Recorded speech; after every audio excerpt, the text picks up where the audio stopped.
The Tigers pound the Sooners. Now they go for the sweep. It's Locked on LSU. Let's go.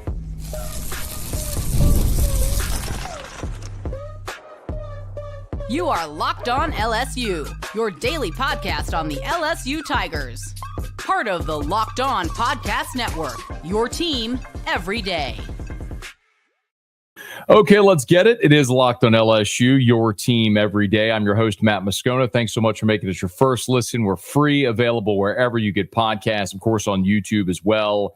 So please subscribe. As always, one of the fastest ways to help us grow is by leaving your comments below. So thank you so much for that. Tigers win. LSU beats the Sooners 10-2. Not only does LSU take the game, but they also take the series with their 10-2 win over Oklahoma. And now the Tigers on Saturday will have a chance to sweep Oklahoma and put themselves in firm control as a contender atop the SEC, which we'll get into some of the SEC standings as we move throughout the course of this show as well today. But a lot we have to delve into as LSU beats Oklahoma. Tigers now are 9-2 in conference play through 11 games. It remains their best start since 2013, of course, an Omaha team.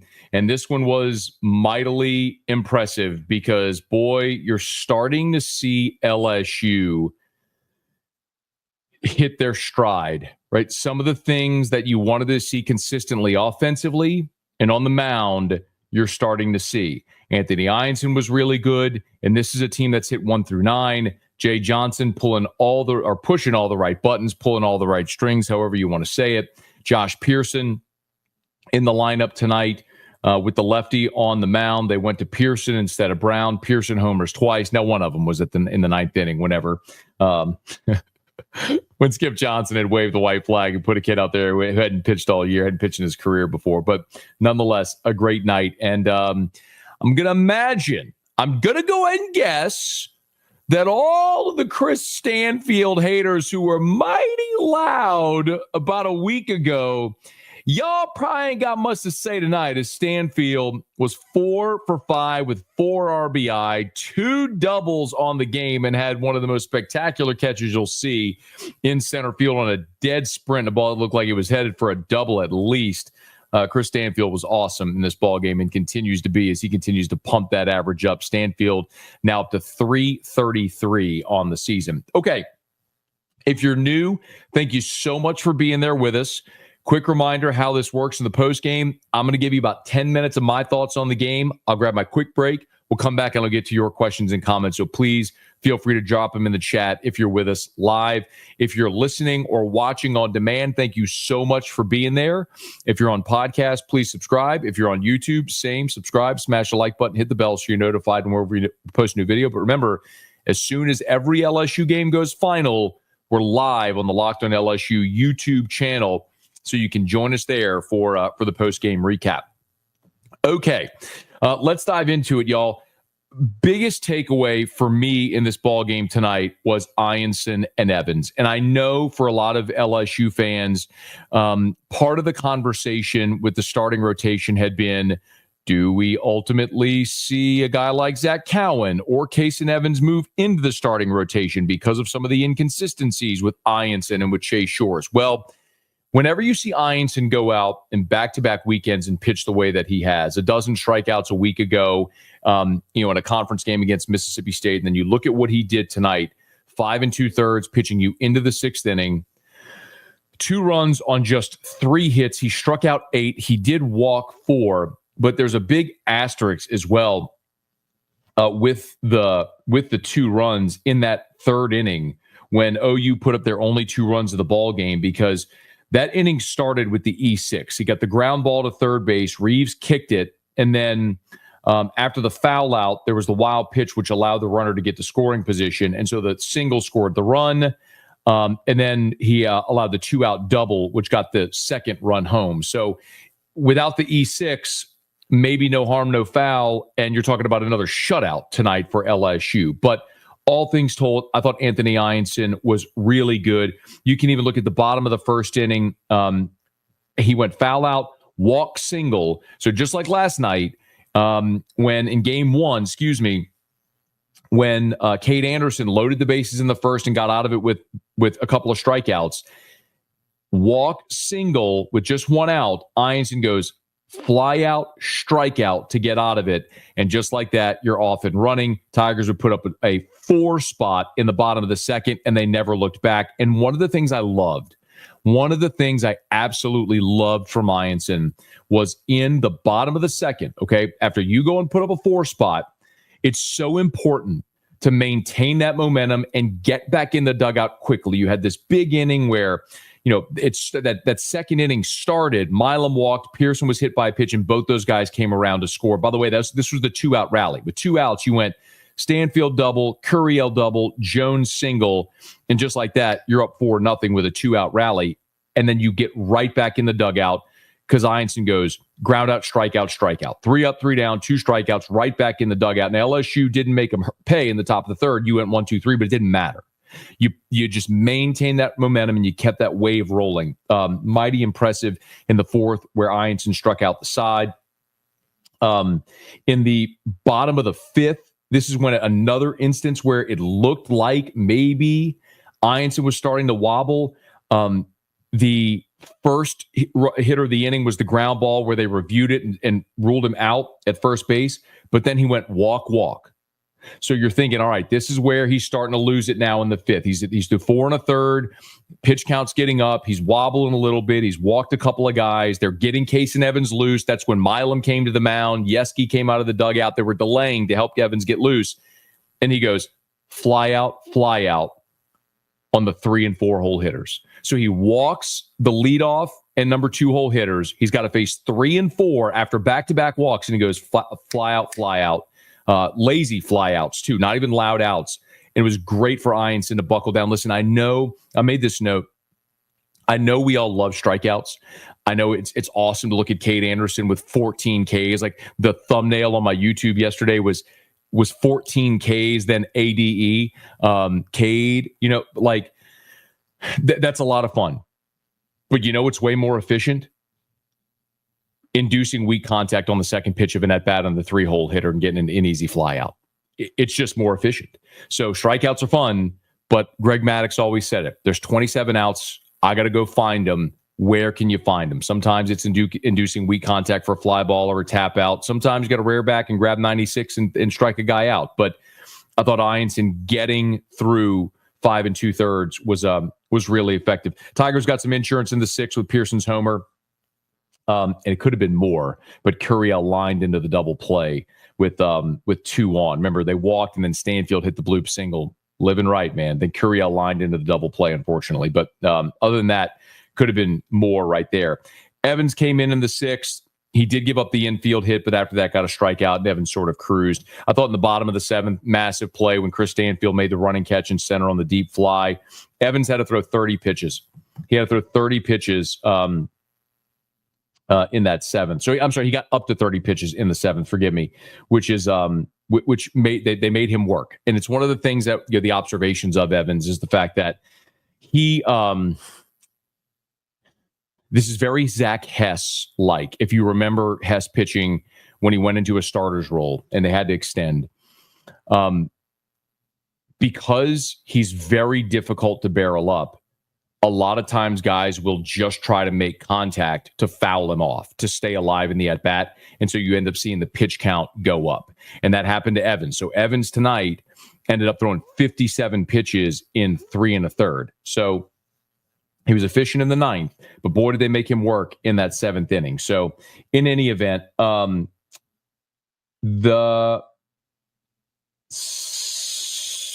excuse me. Yeah, so Evans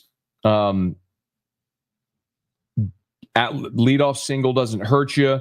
And then Evans was great the rest of the way. The only batter that got on the base the rest of the way was the E9, was the fly ball by Pearson in the 9th inning that he dropped, which anyway, and then Evans went on to strike out the side in the 9th the rest of the way. So fantastic outing there. So Tigers win. Evans, his final line went 3 1/3, no runs on 2 hits, struck out 5, didn't walk anybody. He just continues to be awesome. Offensively, Stanfield, as we mentioned, was 4 for 5, which was awesome. Jones was 3 for 6 in the ball game with an RBI, did strike out twice, including in the ninth. Josh Pearson hit 2 homers. Dickinson homered in the ball game as well. And how about Luis Hernandez? He was 2 for 5 in the ball game. But every ball he has hit in this ball game just continues to be loud. And I mean, he did strike out a couple times in this ball game. LSU hitter struck out 10 times in the game. Goes to show you the arm talent you were up against. But I thought a fantastic game, all things considered. So Tigers, even look, I get it. They put up a 4 spot in the ninth, which makes it look way more lopsided than it was. But really, Tigers put up a 4 spot in the second. Oklahoma responded with that 2-spot bottom 4, and the Tigers didn't score again until the top 6 with a run in the 6th, a run in the 7th. Again, it could have been more, but they scored. They scored the 6th run on that fielder's choice when Milam grounded the fielder's choice, and the second baseman was trying to double play the first baseman. Forgot that there was only one out.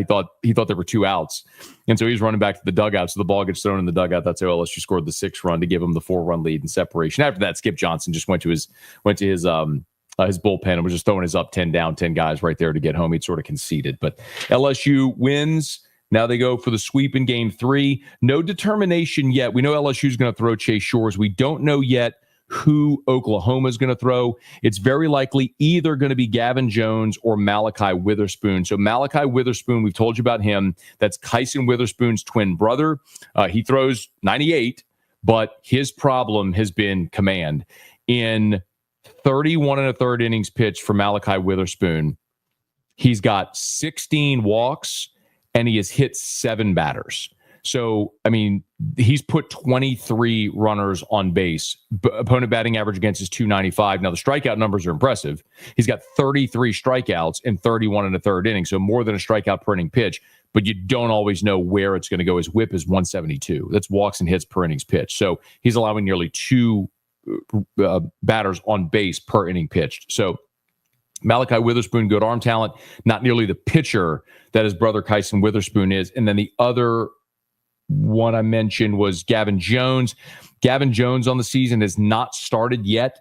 Has not started a game yet. He's got 12 appearances. He's thrown 18 1/3 innings pitched, but his ERA is 3.44. That's a guy who you might see. He struck out 17. He's walked just 2, but that would be sort of a starter, so to speak. A guy that's not going to give you great length, but a guy that would maybe try to get you off to a good start. You hand it off to the next. For LSU, you got everybody.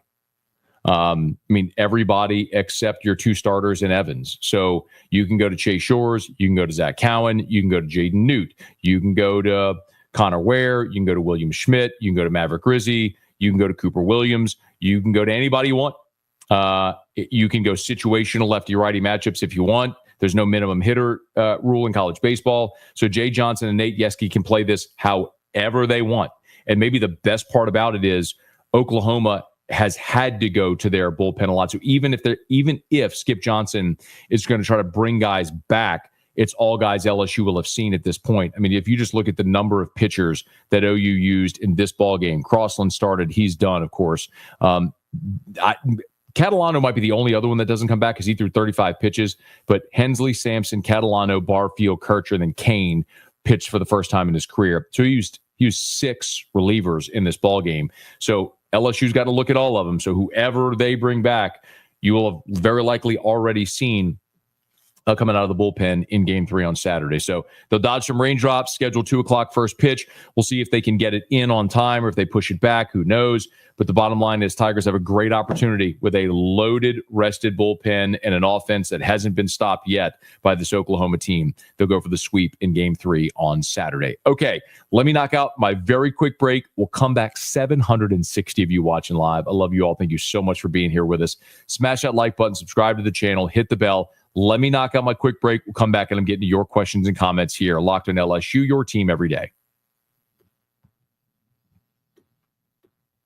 Life moves fast, especially when you have a family. One day you're watching your kids take their first steps. Before you know it, they're off to college. That's why securing their future is so important. Fabric by Gerber Life makes it simple to get term life insurance that fits your family's needs. With Fabric, you can apply for term life insurance online right from your couch. You could be covered in under 10 minutes, and in many cases, no health exam is required. And they do so much more even beyond life insurance. Fabric offers free digital wills and access to investment accounts to help you plan for your child's future. So join the thousands of parents who trust Fabric to help protect their families. Apply today in just minutes at meetfabric.com/lockedoncollege. That's meetfabric.com/lockedoncollege. Policies issued by Western Southern Life Assurance Company, not available in certain states. Prices subject to underwriting and health questions. Today's show is also brought to you by PrizePicks. Baseball season is in full swing. There's no better way to get in on the action than with PrizePicks, the best place for daily fantasy sports. With PrizePicks, you pick more or less on at least 2 player projections. And if you're right, you can win up to 1,000 times your cash, whether it's strikeouts, RBI, or first inning runs.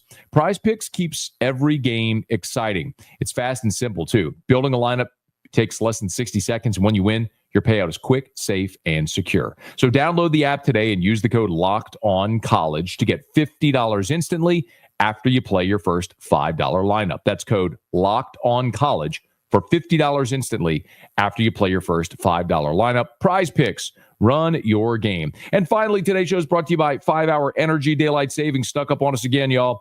If you're feeling that lost hour of sleep, 5-Hour Energy has your back. The extra sunshine means more time for fun. But sometimes you need a little boost to power through. Whether you're staying up late watching the NCAA tournament, squeezing in a round of golf after work, or just trying to keep up with your busy day, 5-Hour Energy gives you that quick, refreshing pick-me-up whenever you need it. So with longer days, if you love getting outside for those activities, Tropical Burst, a go-to. My personal favorite is Grape Extra Strength. Find yours, and remember, with on-the-go convenience, 5-Hour Energy is easy to grab to keep you feeling refreshed. Head to 5hourenergy.com to find more than 15 flavors to choose from, including watermelon, blue raspberry, peach mango. You can even build your own 12-pack or 24-pack delivered right to your door. Need one now? Grab a 5-Hour Energy shot at your local grocery or convenience store. They're everywhere. Stock up today and stay energized with 5-Hour Energy.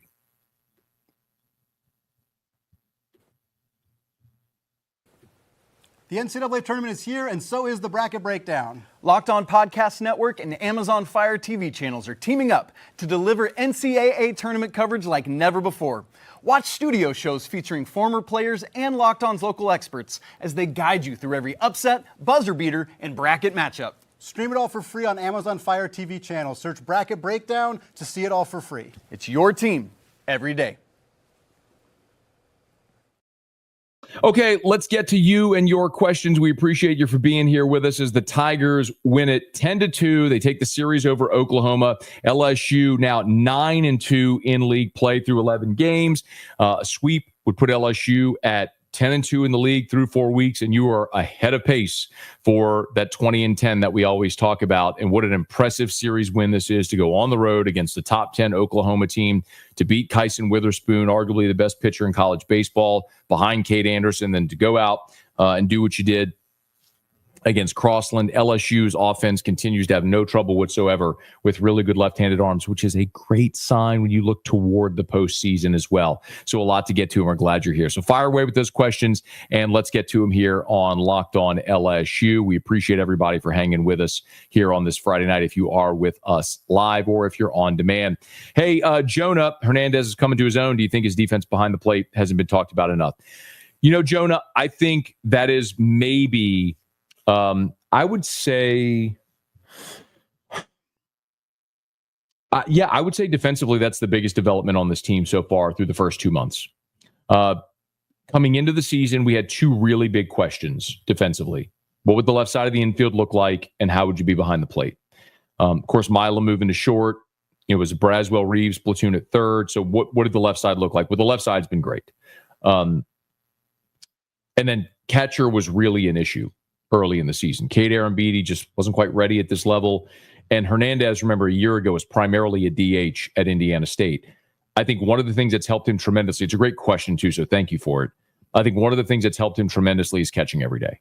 And it probably just took some time getting back into the flow of being an everyday player. But not only has that helped him defensively getting comfortable again, but I think not platooning has allowed him to get consistent at bats, and that's why you've seen the batting average rise. Again, Luis Hernandez, his batting average, I believe, is at 301. Let me check to make sure I have it. Yeah, he's up to 301 on the season after tonight. So, yes, I think it's a great point. Matthew, at the beginning of the season, you predicted 18 SEC wins. Where do you stand after 4 weekends in the conference play? Yeah, that's a good question because I don't know that I certainly didn't have them sweeping Mississippi State. So I think I had them losing the series to Texas, if you all recall. So I think they're probably a game ahead of the pace that I had set. I think you still have some really tricky spots. Auburn blasted Alabama tonight. You're at 10-0. You're at Auburn next week, and then you're home against Bama.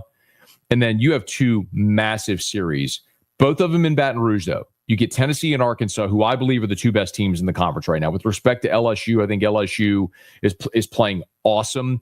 I just think of the teams I've seen, Tennessee looks like they're playing the best, and Arkansas, because they've come along offensively, looks more complete. Got to see more consistency from the LSU bullpen, but you're splitting hairs.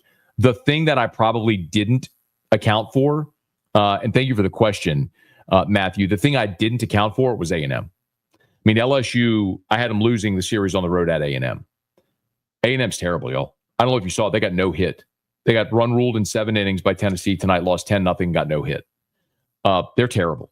They don't do anything well right now. I mean, that was a preseason number 1 team that was in the championship series a year ago, that returned a ton of players, but my goodness, Michael Early has fallen flat on his face, and that thing has disintegrated, and they are bad. That is a bad, lifeless baseball team, and I don't see it getting better for A&M. They got to play Tennessee. They've still got to play LSU. They got to play Arkansas still ahead. I mean, there's no path for them to get this thing turned around like LSU did a year ago, where they started 3-12, but you could look at the second half of conference play and go, there's winnable series in there. And ultimately, LSU went 10-5 in the second half and made regional play with ease. I don't see that for A&M. Like, I don't know how they get off the mat from this, because there's just, they're going to have to do something uncanny. Like, they're going to have to sweep LSU, sweep Arkansas. Like, they're going to have to do something completely uncanny mathematically, improbable mathematically, to get back in it. So, long way of answering you, Matthew. I picked them 18-12. I had them losing a series at Texas A&M. I certainly think they win that series now. So I'd probably adjust it to at least 19, which should put LSU very firmly as a national seed. Hey, Thomas, where's the Stanfield haters? LOL. Go Tigers, sweep tomorrow, hopefully. Yeah, I don't want to take too many pot shots, but yes, last week, you know who you were. There were some Stanfield haters, and all he has done is continue to be superb defensively, and he's continued to elevate that batting average. He was 4 for 5 tonight, 4 RBI, and is now batting .333.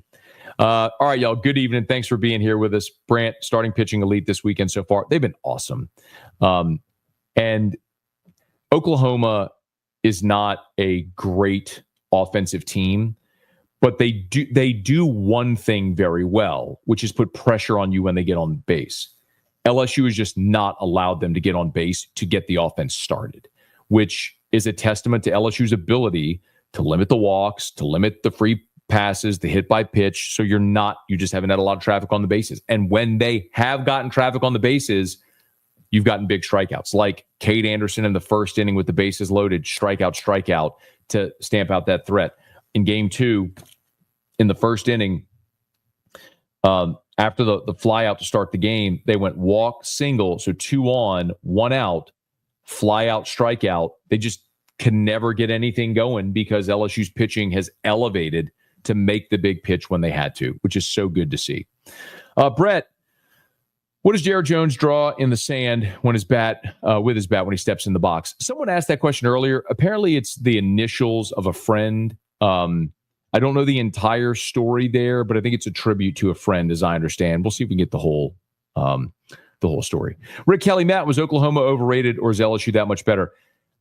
Rick, we got to start wrapping our brains around the fact that this LSU team is really good, like elite level good. And I didn't believe that when I picked them to lose the series at Texas, and certainly when they lost the series at Texas, I came out of that thinking they're not great, because you had starters that were struggling to extend. And you had a dearth of options in the bullpen that you trust. Now, I don't know that you have great options in the bullpen that you trust, but what's happened is your starters have elevated. And as important, I would argue, is you are hitting 1 through 9. The thing about this LSU lineup right now is there is no out. There's nobody you look at in that lineup and go, well, that's an out. I mean, the batting averages of your starters today, 391, 402, 358, 364, 325, 313, 301, 348, 333. I mean, the lowest batting average on the team among your starters tonight was Hernandez at 301, and all he did was go 2 for 5, and he doubled twice yesterday. There's just no spot in the lineup where you can exhale as a pitcher. And I'll tell you, LSU's had great lineups, and they have had super talented players.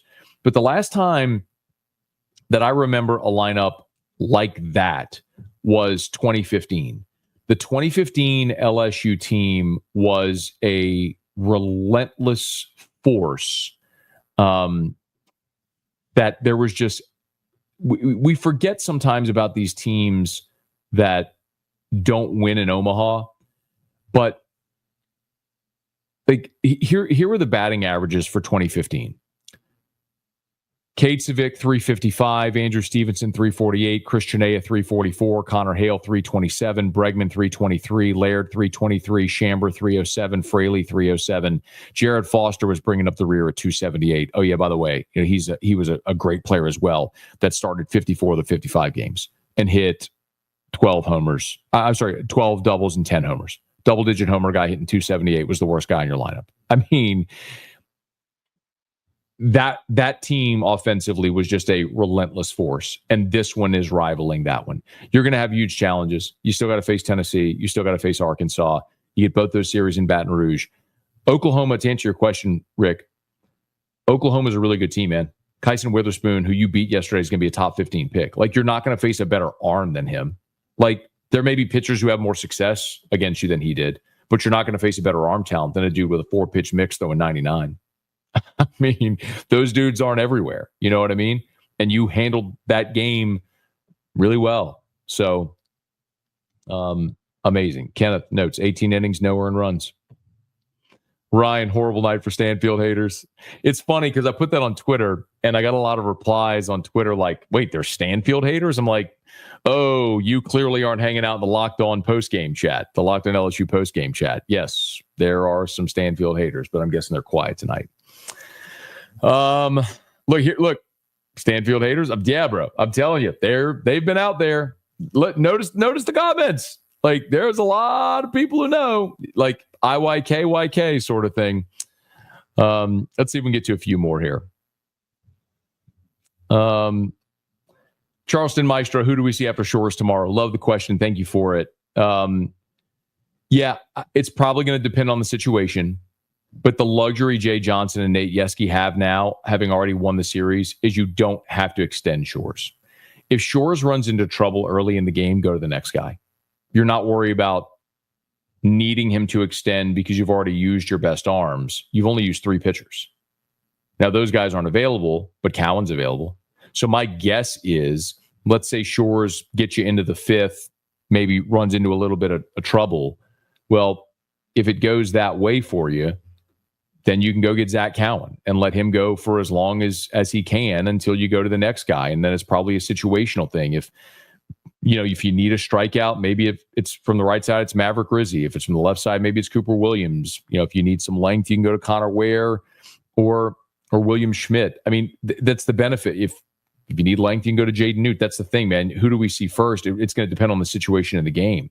But the benefit really is if Shores runs into trouble early, you don't have to question, should I hook him now or see if I can get length out of him, let him battle through it, because you've got so many options in the bullpen to get through it. You don't need to let him sit out there and struggle through it if he gets in trouble early. Now, hopefully, he's great early. Hopefully, he's great early and your offense gives him tons of run support and you can let him extend. Ray Ashley, is Oklahoma regretting the move to the SEC? I don't think so, Ray. I think Oklahoma is going to be just fine. They've got all the resources to be fine, and they'll be just fine. Let's see. Chef said, be humble. Most of y'all wanted Braswell out of there last year before SEC play. There's definitely Braswell haters. Someone tried to come at me on Twitter with that, and I was not one of them.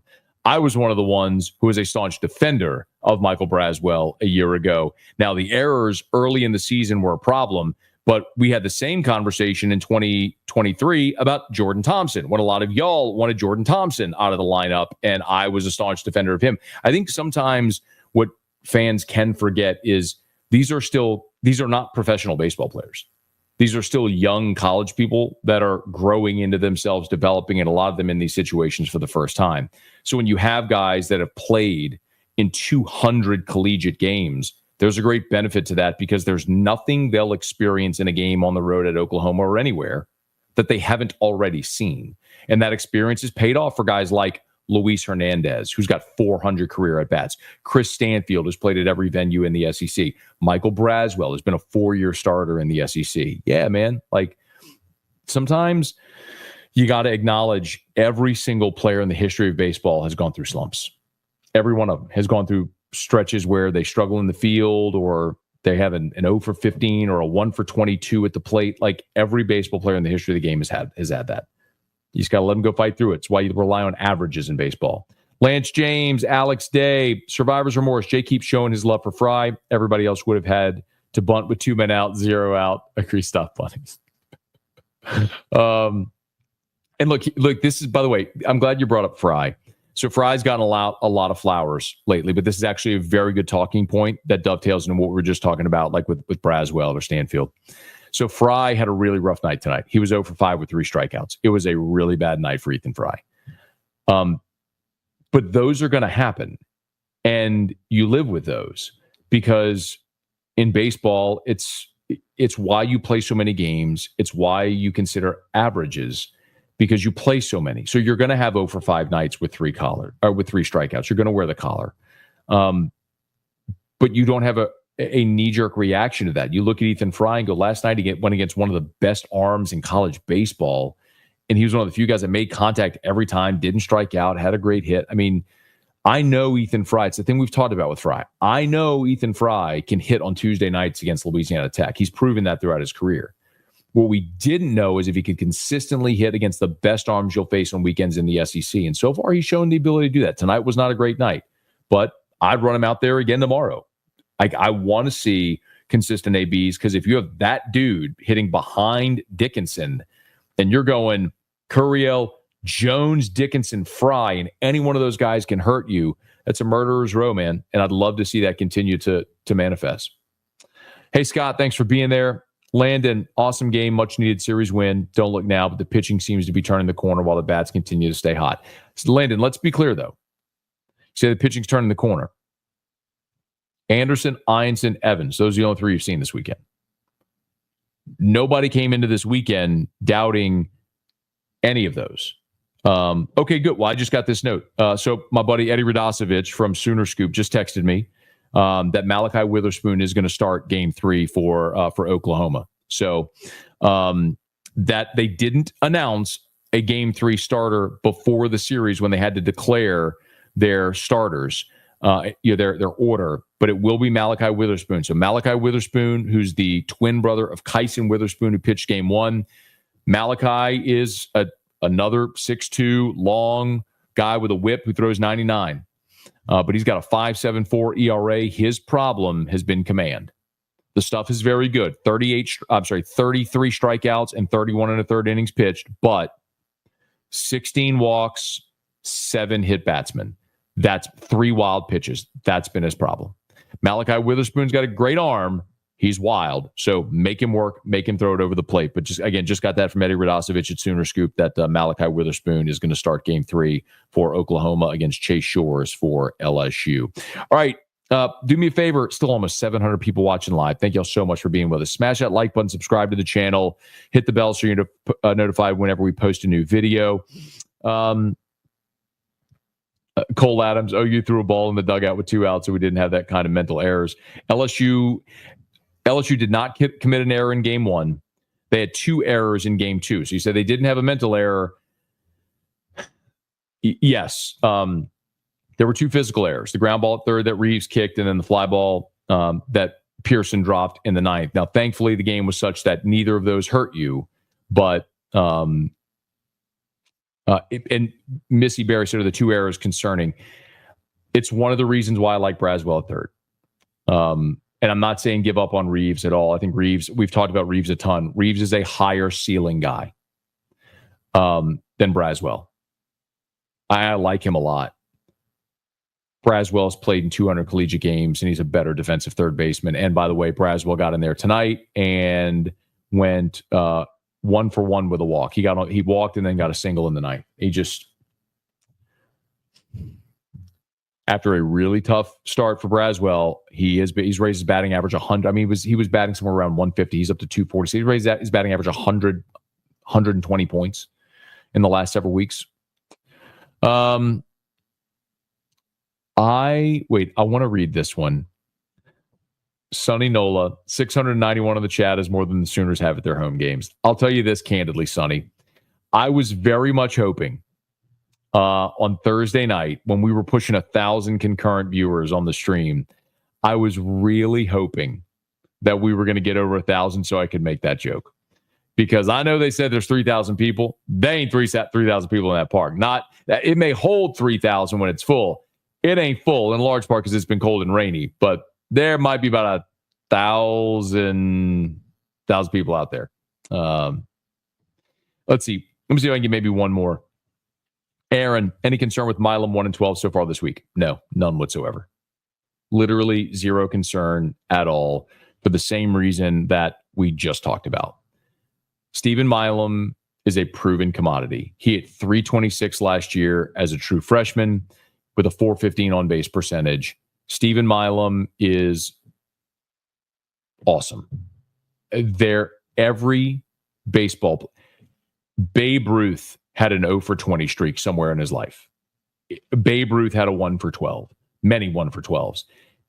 It just happens. It's magnified a bit in college baseball because you only play 56. You don't play 162.